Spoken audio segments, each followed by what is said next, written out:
Welcome, ladies and gentlemen, to the Real Forno Show. As you can see up top, he is now gone, but his name is Dave, and he is the producer of this show. And I am Tyler, and we are having a little bit of fun in the tropics. Nice little ugly sweater here. Match my gator up top. Look, we had a wild and crazy Saturday, and it started off uber depressing, and it became exuberant joy. We're going to talk all about it. We're going to talk the first half, who was at fault, why it happened, and the second half, and why John Candy makes a difference, and how that relates to that game. Plus, we're going to give a preview of the first ever winter whiteout at US Bank Stadium, and we're going to send you off with a nice holiday greeting. Welcome to the Real Forno Show.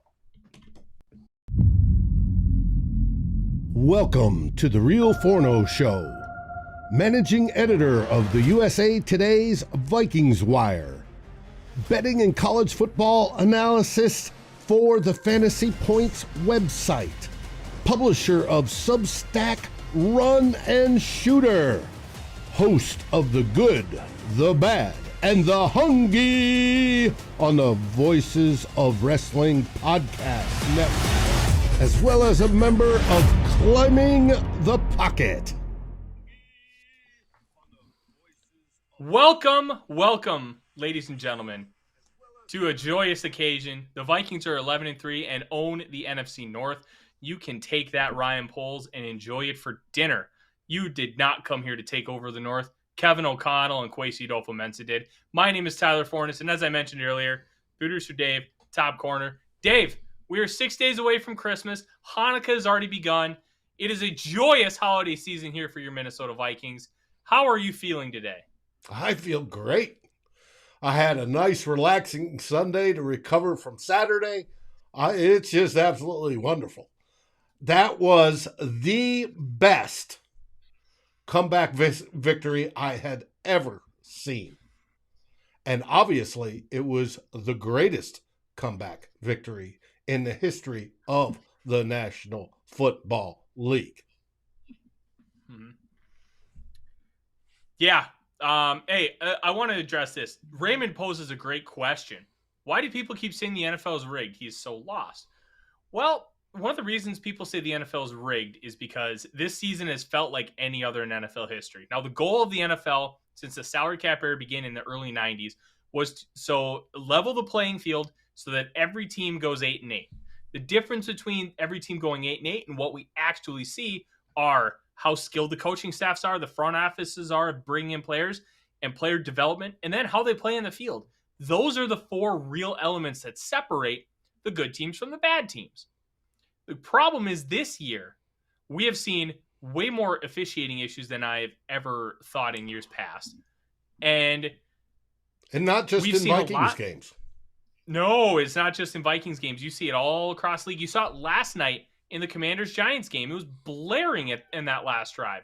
You pair all those things together, and just there's more and more parity each year. Like the Houston Texans were within 10 points of the Cowboys and the Chiefs in back-to-back weeks. Like, there are no true cupcake games anymore. The Cowboys just lost to the Jaguars. And the Jaguars have been a bottom feeder for years. You were seeing just more and more parity. And it's one of the reasons why the Colts were as good as they were against the Vikings. The Colts are not a great football team. They aren't bad. They have talent. And when they're able to put it together, they're able to string together a game like yesterday. The problem was in the first half, the Colts didn't even play great. The Vikings played so poorly, the Colts looked like a juggernaut because the Vikings handed them. I don't know if I'd say that, but yes. It was all that good field position. Yeah. When you score 33 points on another team, they weren't great in doing so, but great teams figure out a way to do those things, which is why I kind of drew that comparison. Now, let's talk about that first half. The first half was, and we're going to get to all the good stuff, don't worry, but let's go in chronological order. We're going to talk about the first half. We're going to talk about the second half. Then we're going to do a little quick preview of the winter whiteout. For those of you who missed it, ugly sweater, nice little crocodile or gator, as you can see, with a nice Santa hat on. Just a little extra fun considering it's the holiday season. Look, the first half was absolutely beyond atrocious. There is no ifs, ands, or buts about it. Kevin O'Connell tried twice on 4th down to try and create something. Sorry, it wasn't twice, Dave. It was 3 times. 2 times he went for it and failed, and 1 time was a fake punt, which was very well drawn up, and it should have worked. But the pass was about, 6 inches too high. Jalen Naylor just could not bring it down. He tried to jumpstart the offense with those things. It didn't work. But, hey, we got to talk about this. The defense was 0% at fault for Saturday's game. They were not at fault at all. They were quality. They held up when they needed to. They allowed, Dave, there were 6 possessions where the Colts scored points. The Vikings forced 5 field goals on those 6 but possessions. That's still 5 possessions too many. Fair, but look at some of the positions they were put in. That, to me, is the biggest issue. Like, you're talking multiple fields in, like, the starting position after, like, the 4th possession was the Vikings 40.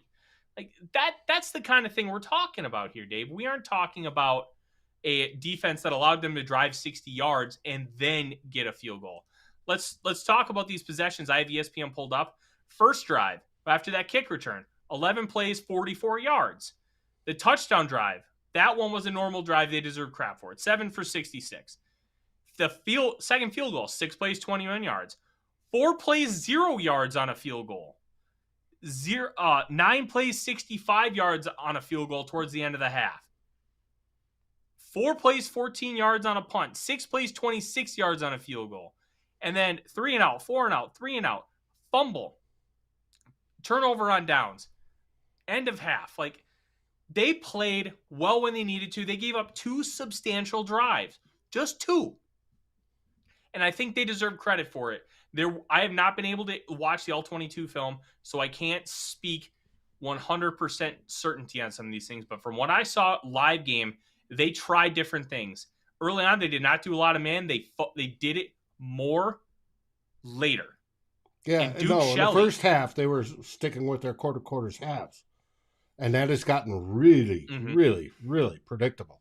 And that's one of the faults of this defense. Now, you're talking about, well, they did well and they bent but didn't break.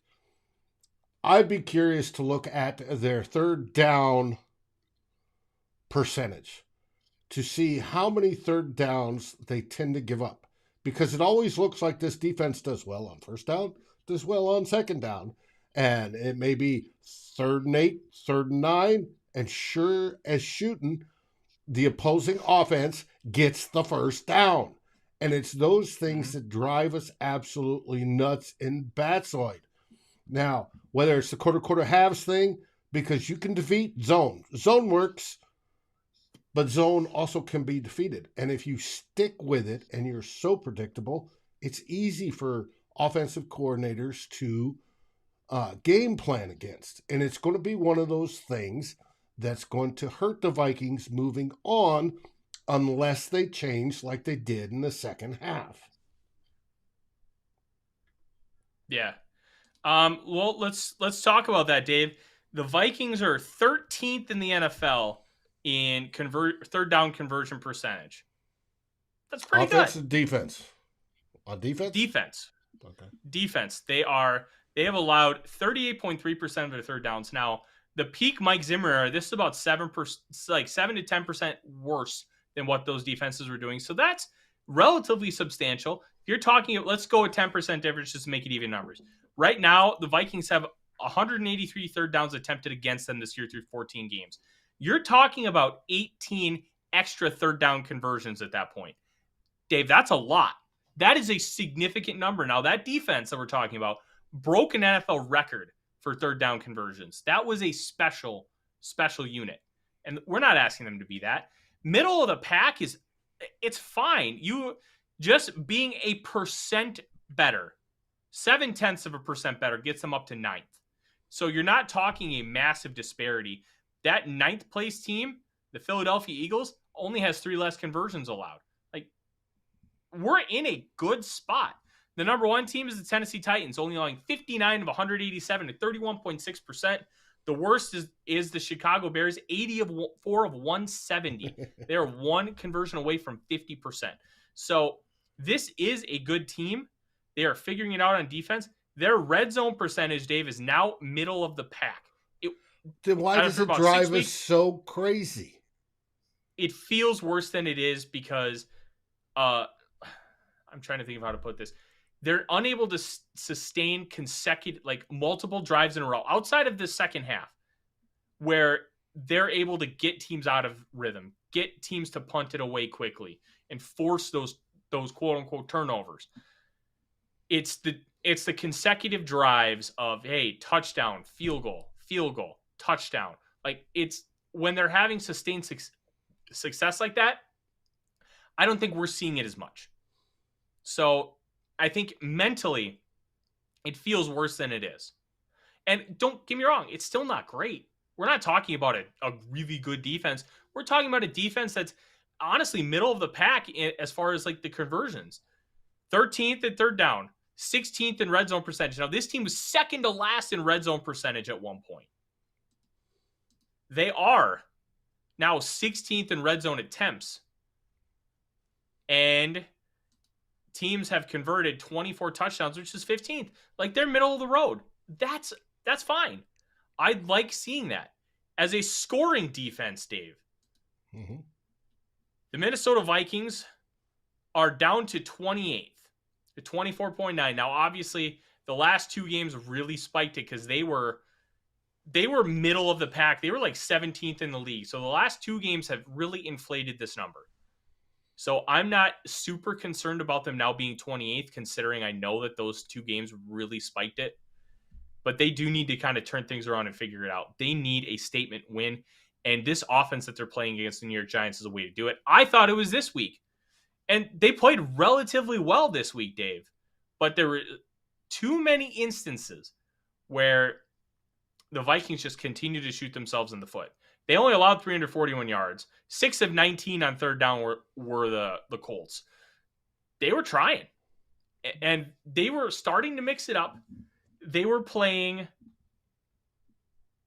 man coverage. They were trying to blitz, and some of those blitzes were getting home. So they're working with things. And one thing you have to remember at the end of this game, the Vikings were playing Duke Shelley, Chandon Sullivan, and Chris Boyd as their three cornerbacks. That's not exactly ideal. And they were still able to get that stop and then get the game-winning field goal.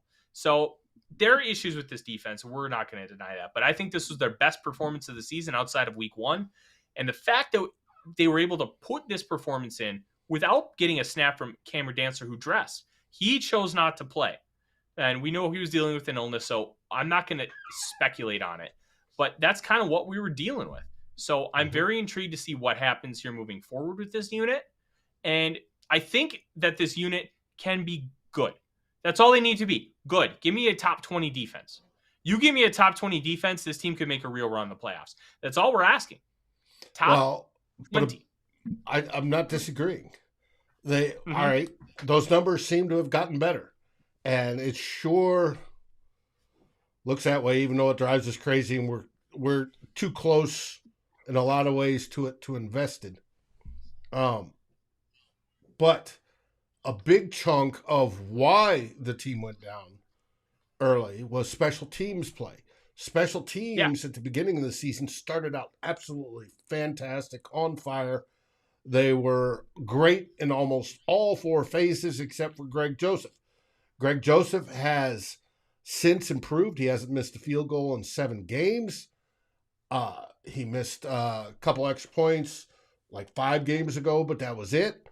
He's become back to G money, and we know Mr. Wright can boom him, which leads to the one long kick at the end of the game, which the spot was just absolutely miserable.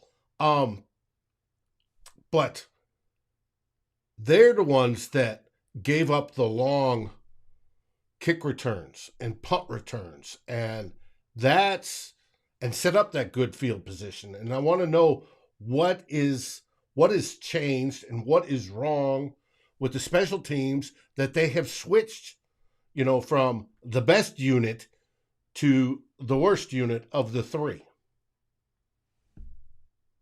Dave, that's a great question. I'm not 100% sure kind of what's changed. I do know that I I don't want to say that the special teams unit is necessarily bad, but I will say that they're probably the most inconsistent. I think the frustrating thing is if they didn't freak out about Daniel Carlson's week 2 in the tie against the Packers, they'd have an all-pro kicker on the roster. Like, obviously different regime, but now Different you're dealing with regime, the and likes of Mike Zimmer couldn't stand Yeah. kickers. Now Mike Zimmer couldn't stand a lot of things, and that's part of the reason why he doesn't have a job anymore. Right. He couldn't stand a I quarterback think, either. yeah, I think one of the big things, Dave, is Matt Daniels is a brilliant young mind as a coach. He's figuring things out, and he's dealing with what he has. Now, I will say, the Vikings long snapper got the most votes in the Pro Bowl. Chris Boyd got second most votes for special teamers. He's going to make the Pro Bowl as a special teamer. And you also had Kene Nwangwu, who got the most for kick returners. So they're doing something right. And I think that needs to be mentioned. Okay, Odie, you're coming up here because you're being a little turkey. There Say he hi to the is. people, Odie. Odie, the good boy. He's growing. He's 25 pounds now, Dave. 25 pounds. He's a big chunk. I'm not worried long-term about special teams, Dave, but I understand the cause for concern. I understand why it feels that way. We kind of dealt with some of the same things in regards to Mike Prefer. Prefer stunk with kickers, but he was so good in coverage and blocking units that it almost made up for the fact that our kicker stunk. Marcus Sherrills continued to have multiple punt return touchdowns a year, it felt like, and they were able to succeed with kick returners. Look at what he was able to do with Percy Harvin, with Cordero Patterson. Now, obviously, they're special talents, but at the same time, he was still able to get it out of them. And I think that's, like, we're used to that. That's not what Matt Daniels is great at. Matt Daniels is trying to get consistency out of all the units, and I think we're going to get there. But we have a rookie punter who's flashed some brilliance, but he's had a couple duds here and there. The coverage units are not phenomenal, but they're not allowing the big one. They're allowing some decent ones. They aren't allowing the big one. And I think for me, that means more than necessarily being great, is they're not being bad. I hope that kind of makes sense in my train of thought. I prefer that they're not making mistakes. But let's continue to talk about this first half, Dave, because during the first half, I wrote an article burying the team, and I was incredibly frustrated, just like everyone else. And I assigned blame for everybody who deserved it. And I want to share it with you because I'm actually going to pull it up because it's very interesting who I assigned blame to. And I want your thoughts, but I got to pull it up here real quick. I have one of your articles up, but it's not that one. Which one do you have up? 8 players who were pivotal in the Vikings' historic comeback win. Oh, yeah. That one came to me, and I thought that those were good picks. Here are the people I blamed for it, Dave. I gave 10% to Kirk Cousins because Cousins at one point had shrunk into a corn cob and went on full-on conservative robot mode. I gave Dalvin Cook 10% because even after he got that big play, he fumbled at another inopportune time. You know, it's never an opportune time to fumble, but he seems to make a habit of fumbling in bad times. Ed Donatel got 15%. They said pregame that they were going to play more man coverage, and when I wrote this, they barely played any. Kevin O'Connell, 15% for not learning anything about the 2 embarrassing losses beforehand to the Eagles and to the Cowboys, and then not being able to figure it out and prevent another one from happening here. And then Mark and Ziggy Wolf, I gave 50% for running it back with a team that had consistently had dud games every single year. Like, this core had continued to have dud games. And obviously you took out a major variable in the coaching staff, but you have the same players. And if you have the same players, there's a chance that that's going to continue to happen. And we saw it. Now, the difference between a Mike Zimmer team and a Kevin O'Connell team is what we saw in the second half. And let's kind of transition to the good, because it's the holiday season and it's a 25 skulls of Christmas and we don't want to be sad. All right. So let's transition. We outscored them in the second half in overtime, 39-3. Now, the difference between a Mike Zimmer team and a Kevin O'Connell team, you can look at directly. the 2016 game against the Colts when we hosted them versus yesterday's game or Saturday's game against the Colts when we hosted them. 27-0 in 2016, 33-0 in 2022. The Vikings lost 34-6 in 2016. They won 39-36 in 2022. Now, the biggest difference here, they figured it out.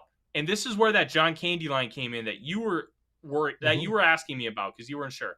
If you remember, I think it was Super Bowl 22. 8-yard line. The 49ers get the ball back down 16-13. Joe Montana looks out in the stands before saying anything in the huddle. He's like, Yes. Hey, isn't that John Candy?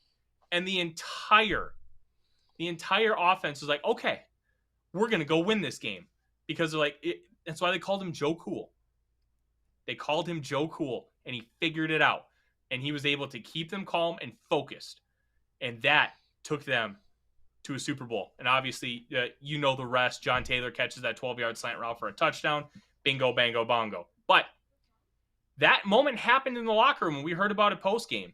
Kirk Cousins said he thought that Patrick Peterson was being sarcastic. Peterson's like, all we need is 5 touchdowns. Mm-hmm. I mean, we'll he was right.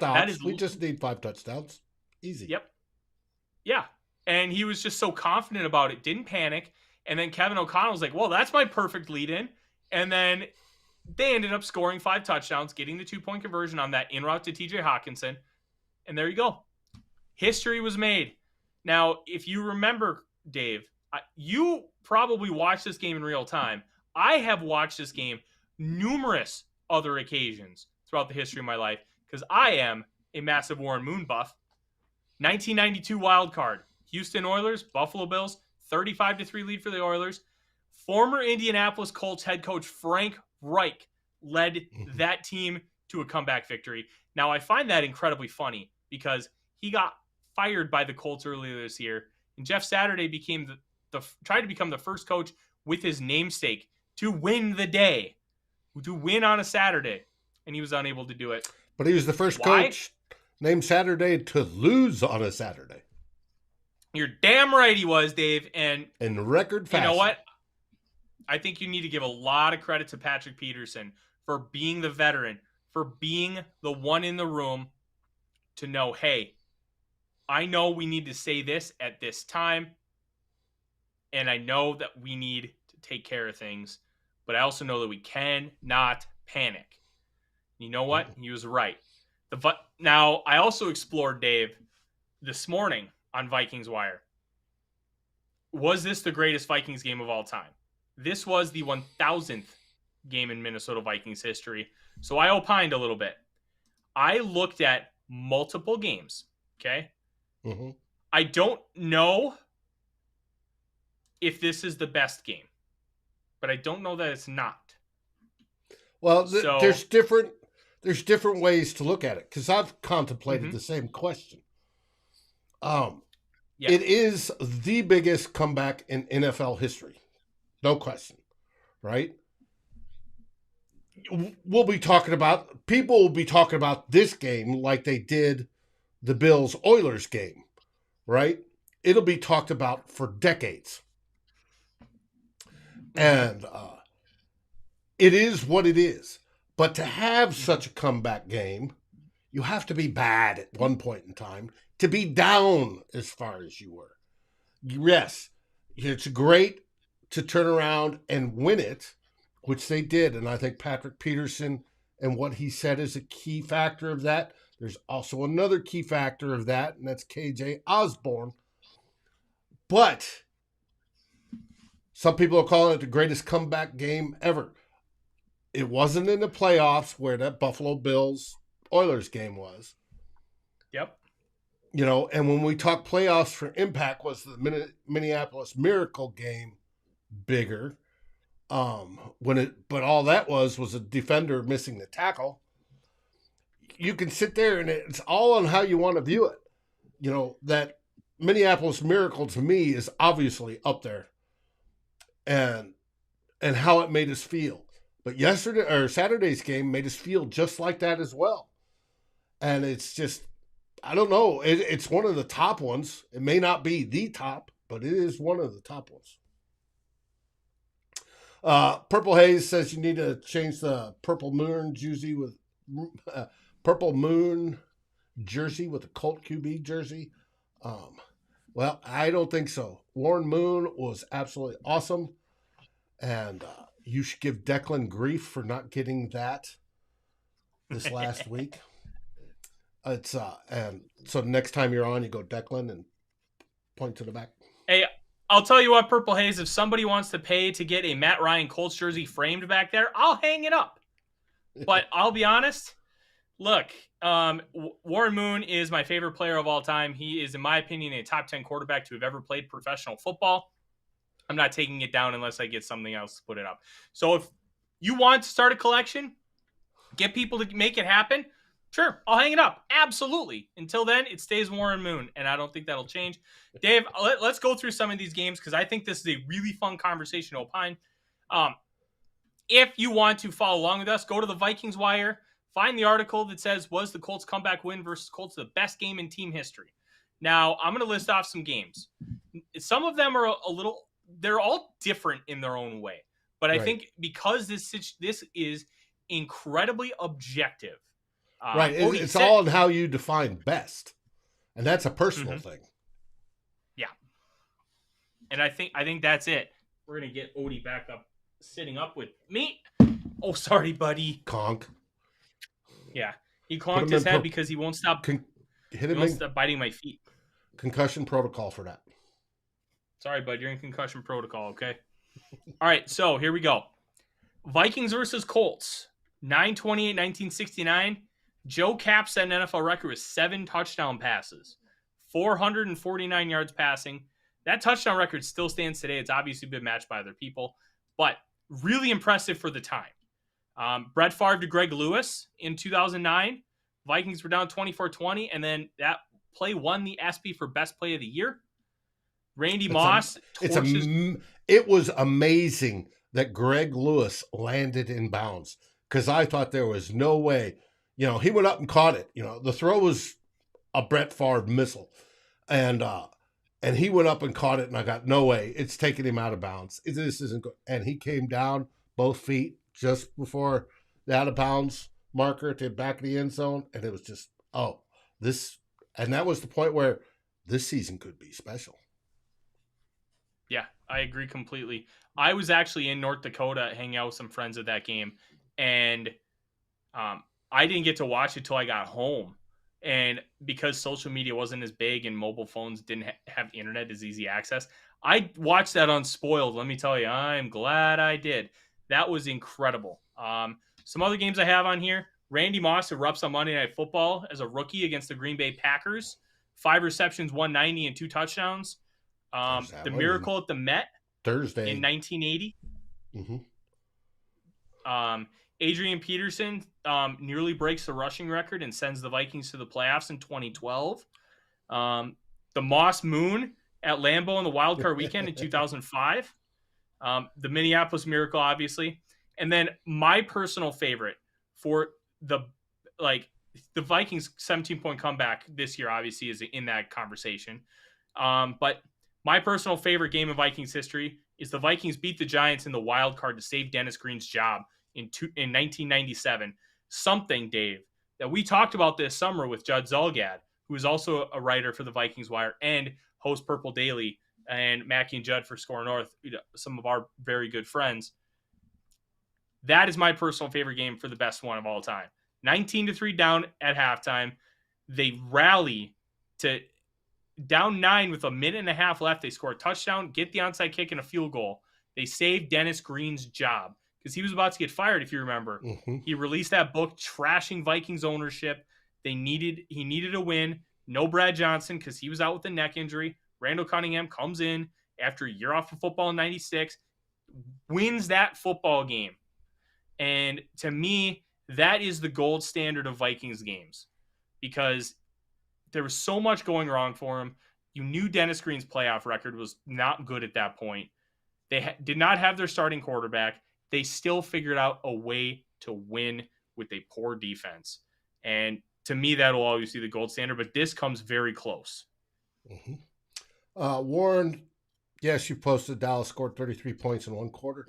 The Vikings scored the 36 in quarter and a half. And unlike Dallas, ours was all offensive scores, whereas Dallas, there were some defensive scores. Now, there should have been 2 defensive scores yesterday, but the referees blew the whistle. And you know what drives me nuts most about that, Dave? They were way too quick on the whistle. But it wasn't that they were too quick on the whistle. That happens. Nobody asked about it. They had time with them. And they didn't ask, why did you blow it so quick? Why didn't you let it play out? Because you're supposed to let it play out. Now, I can kind of understand the one with Michael Pittman Jr. where the progress was stopped.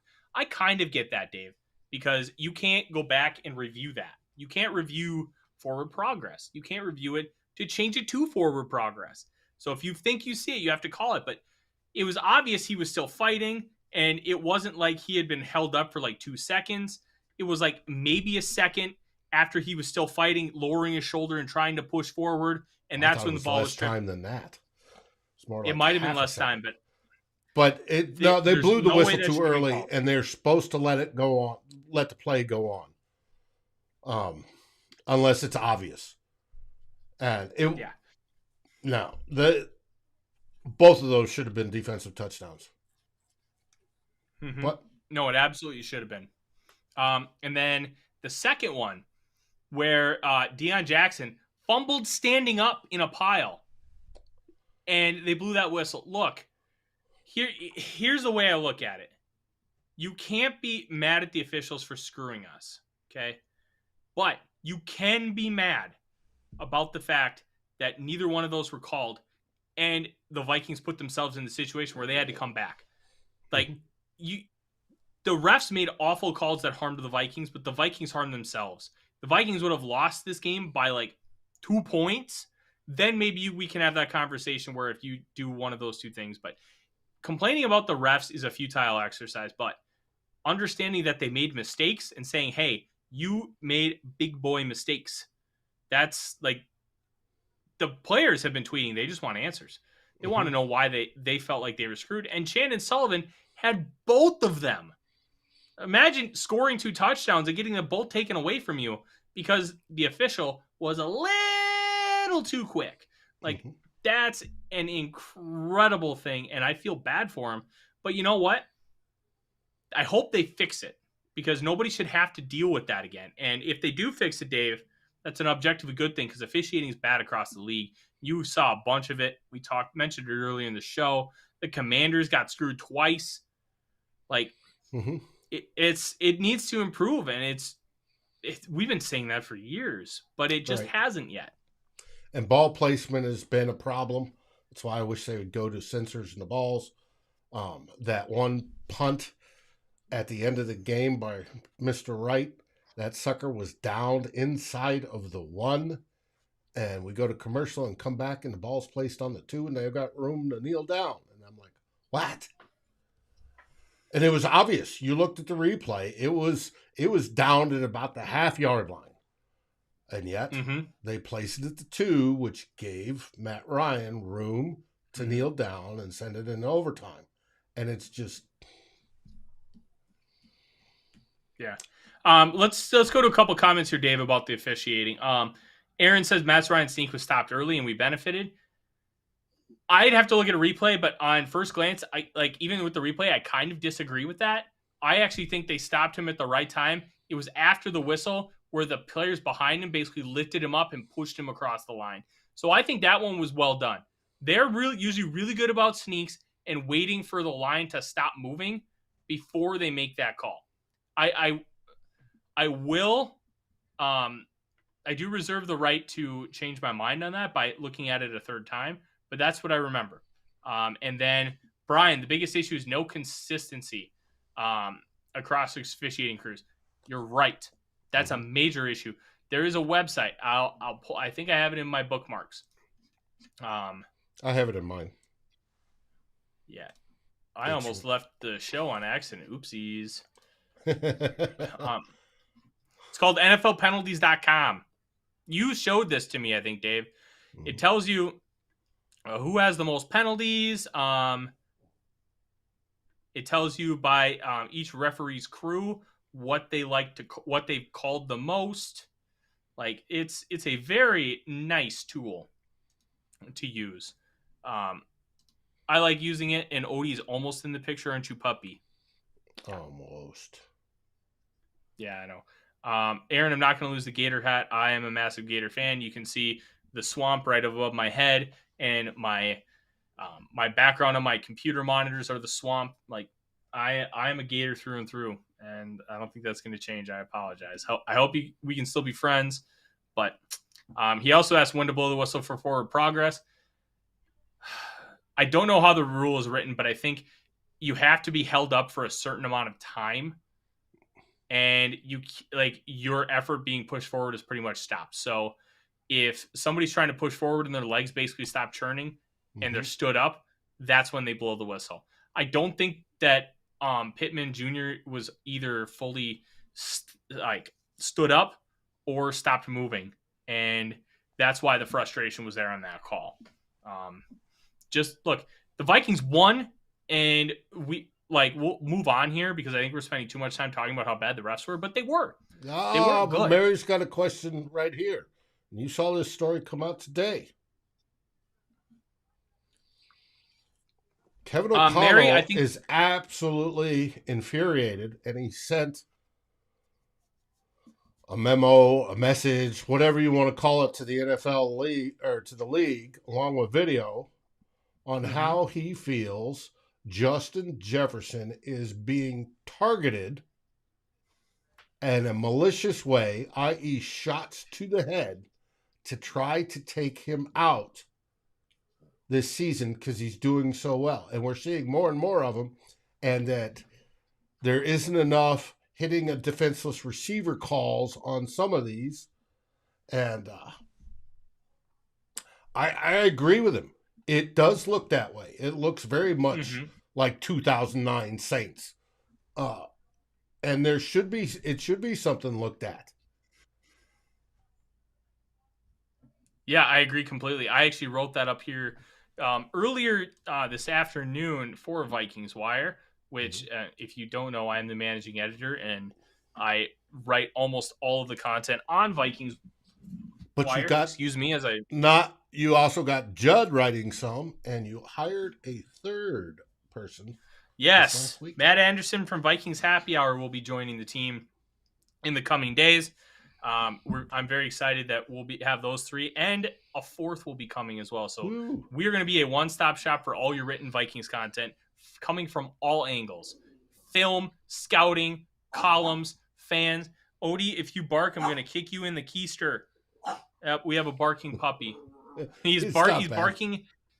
He's barking at my wife's laptop, which is in a little slot on my desk. It's kind of funny. So what was I talking about? Oh, here's the quote specifically from Kevin O'Connell. Clearly, there's an emphasis on the teams we're playing. Some of those hits, they don't just seem to be by accident at times. I think we've got to protect him a little bit better. Great to get the flags, but he's too important to our league. Seems like a weekly occurrence at this point. Now, this is something, Dave, that they used to have shows like dedicated to the biggest hits of the week. Oh, yeah. Back in the 70s and 80s, even the 90s for that matter. To be considered a good safety, you had to, knock somebody's head off. Kyle Alzado was great at it. I lived in New England as a kid in high school, and he hit, it was just on my head, Daryl Stingley, and paralyzed. That was Jack Tatum, right? Or that was Jack Tatum. And he hit Daryl Stingley and paralyzed him because he broke his neck in the process. Those were back in the days when hitting was king. And it didn't just happen, defensive backs. It was everybody. Quarterbacks were fair game. They didn't wear skirts. They could get beat up just like everybody else. And it was a much more violent time. Helmets weren't as good. You could club somebody. Jack Tatum, as Davey says, was notorious for it. There was different things you could do.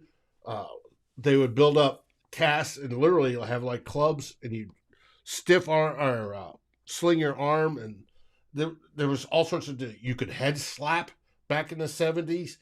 Different things. It was a more violent game, but they found out over time that does damage. And then when you add the fact that players have gotten bigger and stronger, you get physics playing into this. And when you have mass in motion, it doesn't matter. The more mass, the more force, and the injuries come quicker. Mm-hmm. And it's something that if they want the game to go on for a long time, they've got to get that out of it, because it left people where they can't walk. Earl Campbell's a prime example of that. Aaron, you're right about Dick Butkus.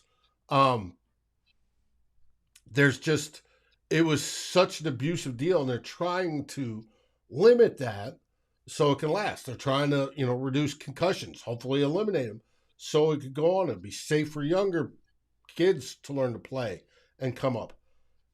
And that makes sense. Yes, we love the big hits, but it's not worth it in the long run.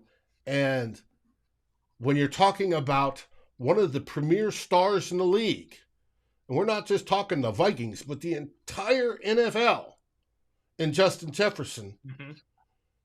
Kevin O'Connell pointing this out to the league is prudent, and he should, because you don't want to take that out.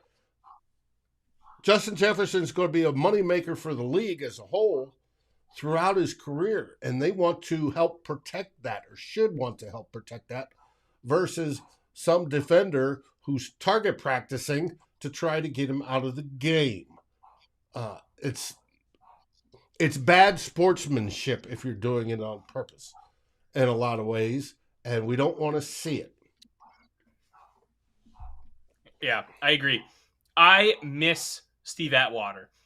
He is a top 5 favorite player of all time for me, for kind of the same reasons you talked about. He just wanted to murder people in the middle of the field. Mm-hmm. But as you grow older and as you start learning about this stuff and about how concussions have really impacted lives and CTE, they become like less wanted. Like, I don't want to see that anymore. You know what I want to see? I want to go back and see it, because it happened in the time before we understood all these things. And it's almost like I feel less guilty about watching it. But I miss the way that Steve Atwater would play the game of football, because I'm so glad he was in the Hall of Fame. He deserves to be in the Hall of Fame. But there's no place in today's game for it. There really isn't, Dave. Not if we want to keep watching football for the next few decades. No, there isn't. No, not at all. Oh, excuse me. I've been drinking a beer and it's catching up to me. Let's kind of talk about those hits. The one specifically, Justin Jefferson runs like a little out route, jumps up in the air a little bit, catches the ball, and Stephon Gilmore cleans his clock. Oof.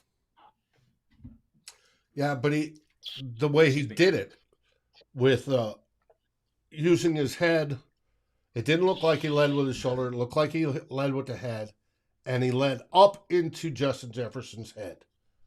And he should have been ejected at that point, because that's malicious.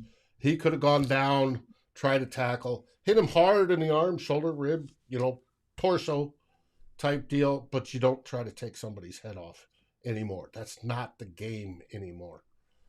And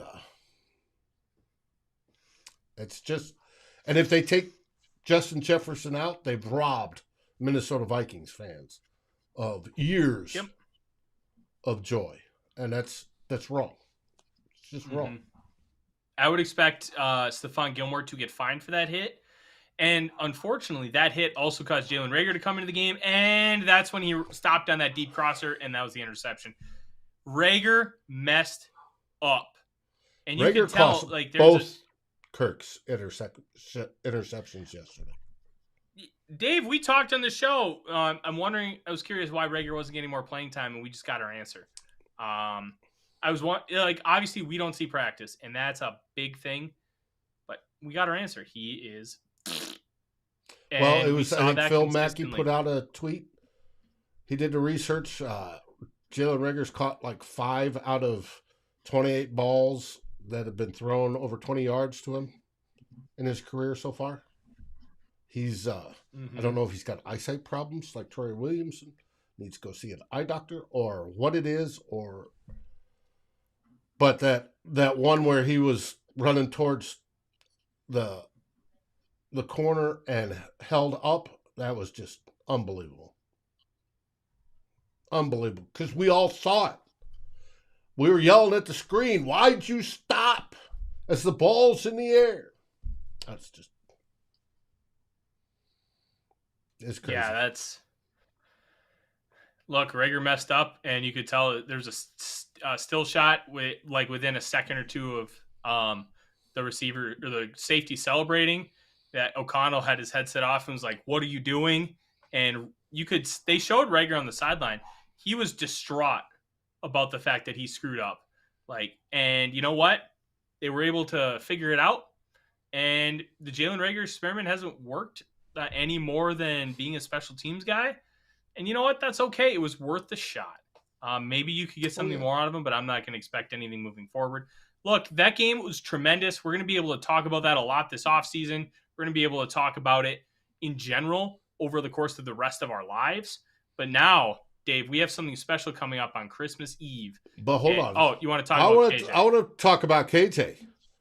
KJ, to me, he had his best game as a Viking. Okay? And it all started for the most part in the second half. And he didn't quit. He fought for every single yard. And he started that momentum change in the third quarter that helped spur on the entire team. I had to give, and I didn't see any game balls given out. They were too busy celebrating. But by far, the spark that KJ Osborne gave the team was undeniable because he would not quit. He refused to lose. And that I look forward to seeing more of as we go the rest of the season and into the playoffs. KJ Osborne, by far to me, was one of the players of the game on Saturday and deserves kudos for his play. I think he may have cemented himself into the wide receiver 2 spot. With that, if he gets used more and can consistently do it, we'll have to see. I think he opens up some eyes on Saturday, and I like that. Look, I've been very critical about KJ Osborne in this space, but he did a great job. I think he was one of those 8 players that I thought were vital to come back because his effort did not waver no matter what the score was. He was trying to get those extra yards when the game was 30-0 before that final field goal in the first half. He was trying. He was putting in the effort. And I gained a lot of respect for KJ Osborne because of how he played and how consistent he was. That was tremendous to see, Dave. He deserves all the credit in the world, and you gotta love it. But let's move on. New York Giants come to town, 8-5-1. They are currently the 6th seed in the playoffs. They're a game ahead of the Washington Commanders, essentially 2 games ahead because they are 1-0-1 against them, and they are it's like a game and a half ahead of the Seahawks, the Lions, and multiple other teams. Okay,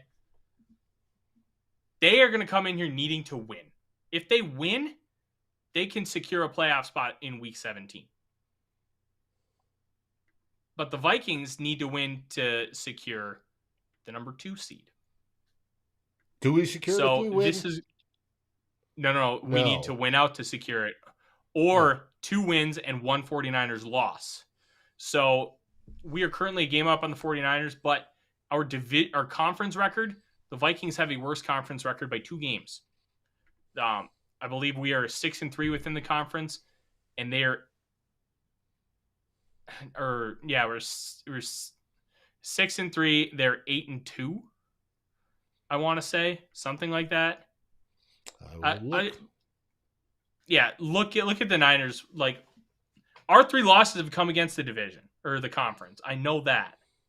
But they have a better conference record, and I believe that's the first tiebreaker when you don't have a head-to-head. So we need to win to keep the 2 seed. The 2 seed would get us likely the Commanders, the Seahawks, the Lions, or, God forbid, the Green Bay Packers. And imagine a Packers-Vikings playoff game.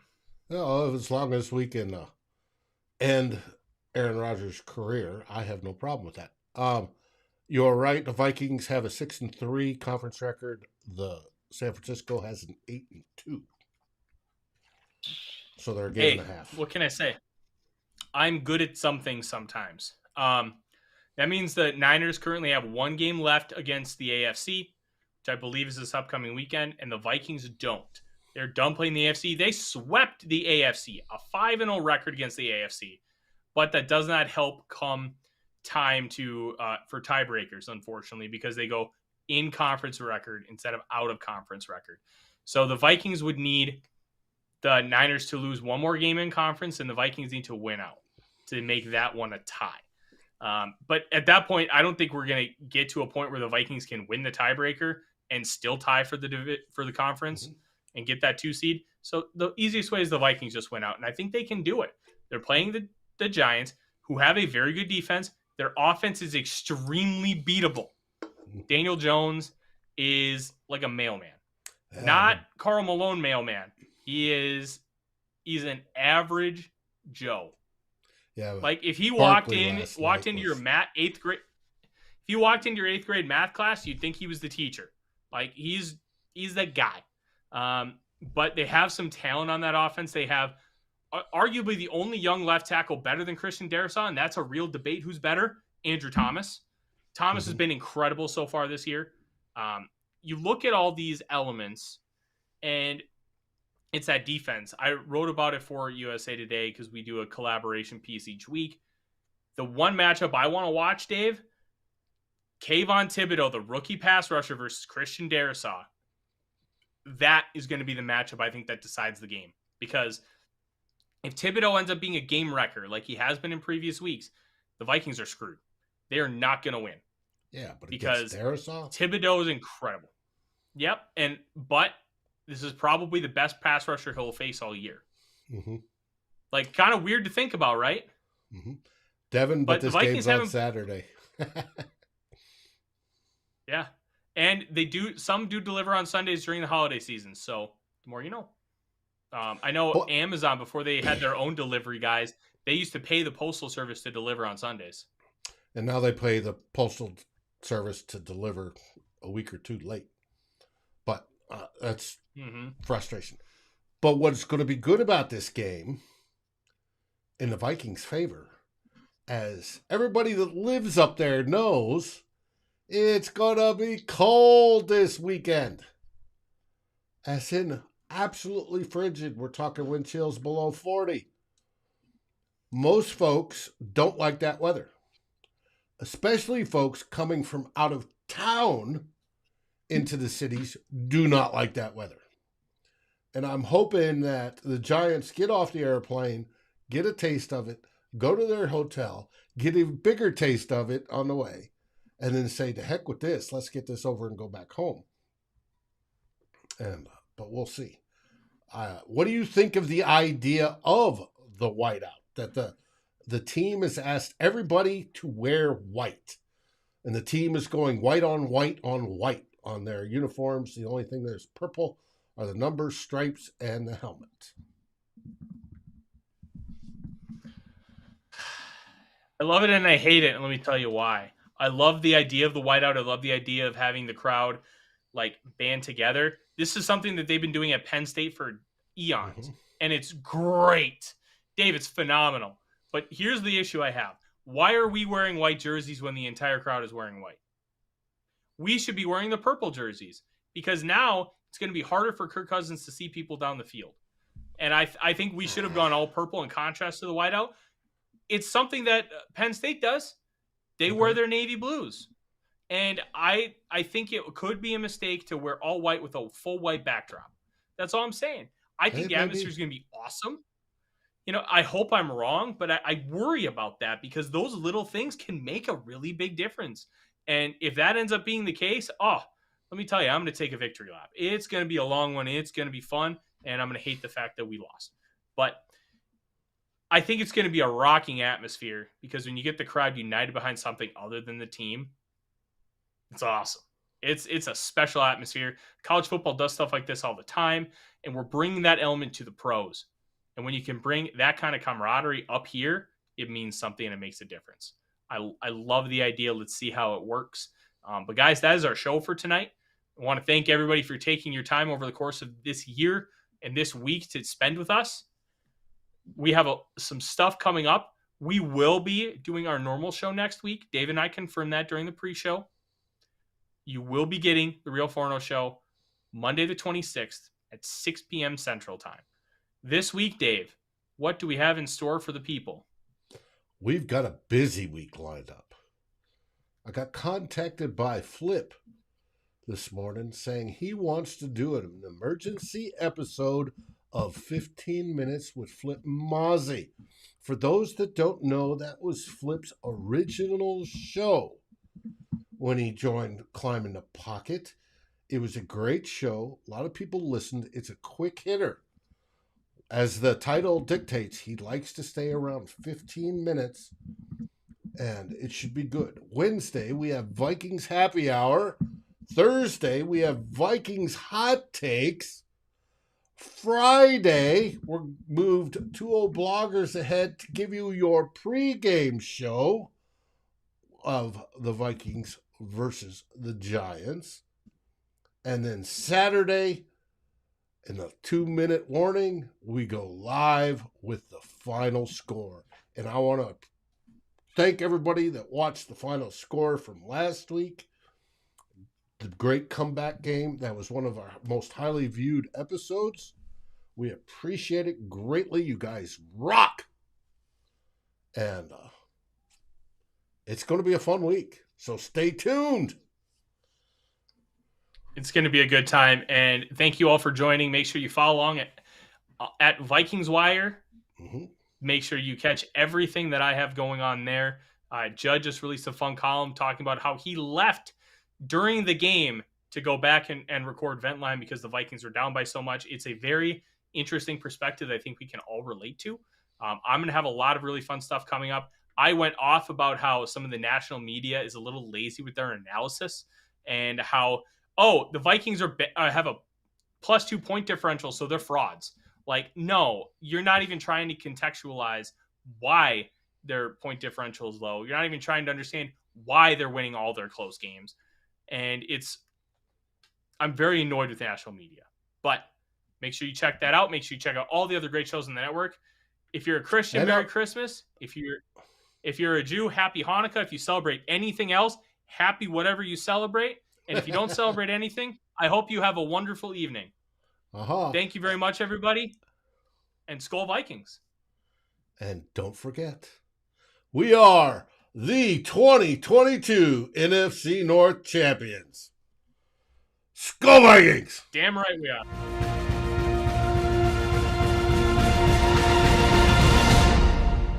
Thanks for watching. Like, subscribe, and ring the bell, and rate us on your favorite aggregator.